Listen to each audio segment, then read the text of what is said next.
one of the most important skills that you need to develop as a really good CEO is your ability to give feedback. Now, one of the things I commonly hear working with clients, and especially with women, is that we often are a little concerned about giving feedback because we don't want to come across as being too harsh or too critical. And in large part, it's because we've experienced it before. We've been on the receiving end of feedback that's been harsh or critical, and it's really been unproductive and has often made us feel a certain way about ourselves that was arguably negative. So we have to dismantle and really disconnect feedback from meaning harsh and critical. Feedback is love. I'm going to encourage you to start to see it that way. Feedback is love, because what feedback allows us to do is get better.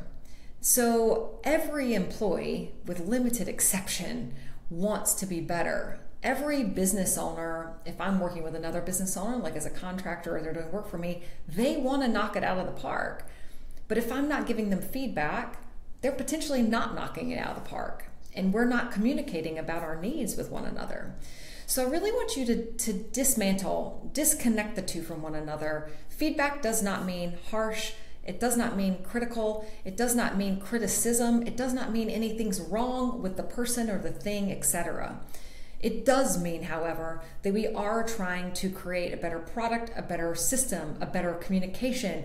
We want things to be a better or a different way than they are currently, and that does not have to be emotional. So let me give you a couple of tips. First thing up, if we are going to give feedback, we really want to observe the thing and not make a judgment about the person. So when I'm giving feedback, it's not that you are bad, right? It's rather that, like, this isn't meeting the expectation I had. So let me just give you an example. Talk it out loud. So I might see something, maybe it comes across a document, and I review it and I read it and I go, okay, cool.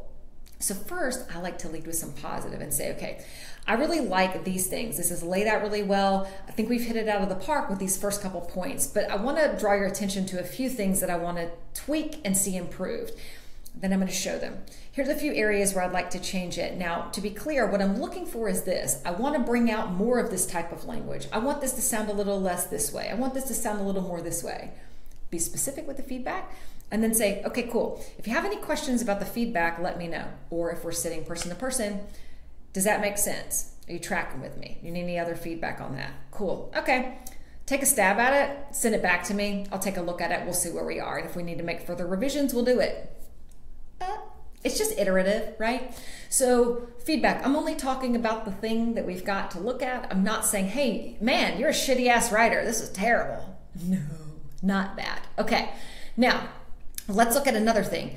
2, we want to give feedback so commonly and frequently that it's expected. So what that means is when you bring on someone new into your organization, I don't want you to hold back and not give feedback until we're like 100 days in, because that means we're not creating a culture that says we value feedback.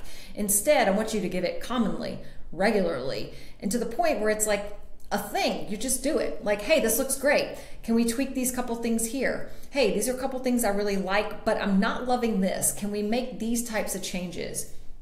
Cool. Okay. The last is, if you're feeling emotional and like you've pent up something, it's a cue that you have not been giving feedback.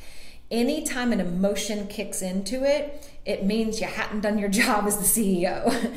So if you were feeling triggered, if you're feeling really emotional, if you're like ready to fucking blow your top and you know you're about to blast out an employee, you need to stop. Don't do that. Hit the pause button. So if you ever feel it welling up while you're with an employee, buy time, because when you get a little space and get a little time, your emotions can simmer. You can look at it a little more objectively, and then know that you can come back into that conversation and have a more productive conversation than blasting them. What typically happens is if you bring emotion in, it will be met with an emotion back, and that is typically not productive for getting what you actually want. So always notice, how are you feeling? If you're feeling triggered and emotional, buy time.